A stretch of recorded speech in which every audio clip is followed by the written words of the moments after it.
കൊല്ലത്ത് കൈവിലങ്ങുമായി പ്രതികളായ അച്ഛനും മകനും പോലീസ് കസ്റ്റഡിയിൽ നിന്ന് ചാടിപ്പോയി. നെടുമങ്ങാട് അയ്യൂബ് ഖാൻ, മകൻ സൈദലവി എന്നിവരാണ് രക്ഷപ്പെട്ടത്. കഴിഞ്ഞ ആഴ്ച പാലോട് കടകുത്തി തുറന്ന് മോഷണം നടത്തിയ കേസിലെ പ്രതികളാണ് ഇരുവരും. പ്രതികൾക്ക് വേണ്ടി ഡ്രോൺ ഉപയോഗിച്ചും നായ ഉപയോഗിച്ചും പ്രദേശത്ത് ഇപ്പോഴും തിരച്ചിൽ തുടരുകയാണ്. രക്ഷപ്പെട്ടിട്ട് മണിക്കൂറുകളായെങ്കിലും പ്രതികളെക്കുറിച്ച്, കൈവിലങ്ങുമായി ചാടിപ്പോയ പ്രതികളെക്കുറിച്ച് ഒരു വിവരവും ഇതുവരെ ലഭിച്ചിട്ടില്ല.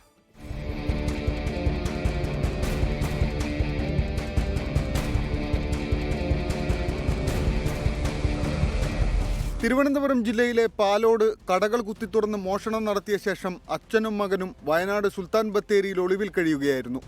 അവിടെ എത്തി പിടികൂടി തിരിച്ചു വരുന്നതിനിടെയാണ് പ്രതികൾ രക്ഷപ്പെട്ടത്. ഇന്ന് പുലർച്ചെ 4 മണിയോടെയാണ് കൊല്ലം കടക്കൽ ചുണ്ട ചെറുകുളത്ത് പ്രതികളുമായുള്ള വാഹനം എത്തിയത്. മൂത്രമൊഴിക്കണമെന്ന് പ്രതികൾ ആവശ്യപ്പെട്ടതോടെ വാഹനം നിർത്തി. പിന്നാലെ പോലീസിനെ വെട്ടിച്ച് പ്രതികൾ രക്ഷപ്പെടുകയായിരുന്നു. പാലോട് പോലീസും കടക്കൽ പോലീസും പ്രദേശത്ത് രാവിലെ തുടങ്ങിയ തിരച്ചിൽ ഇപ്പോഴും തുടരുകയാണ്. ഇരുവരുടെയും കൈകളിൽ കൈവിലങ്ങുള്ളതിനാൽ അധിക ദൂരം പോകാനിടയില്ലെന്ന നിഗമനത്തിലാണ് പോലീസ് ഉള്ളത്. പ്രതികളെ ആരും സഹായിക്കരുതെന്നും ഇവരെ കണ്ടാൽ ഉടനെ അടുത്തുള്ള പോലീസ് സ്റ്റേഷനിൽ വിവരമറിയിക്കാനും പോലീസ് നിർദ്ദേശിച്ചിട്ടുണ്ട്. നിലവിൽ പ്രതികൾക്ക് വേണ്ടി ഡ്രോൺ ഉപയോഗിച്ച് പോലീസ് പരിശോധന നടത്തുകയാണ്. പോലീസ് നായയെ ഉപയോഗിച്ചും പരിശോധന നടത്തുന്നുണ്ട്. നിരവധി മോഷണ കേസിലെ പ്രതികളാണ് അയ്യൂബ് ഖാനും മകൻ സൈദലവിയും. 24 കൊല്ലം.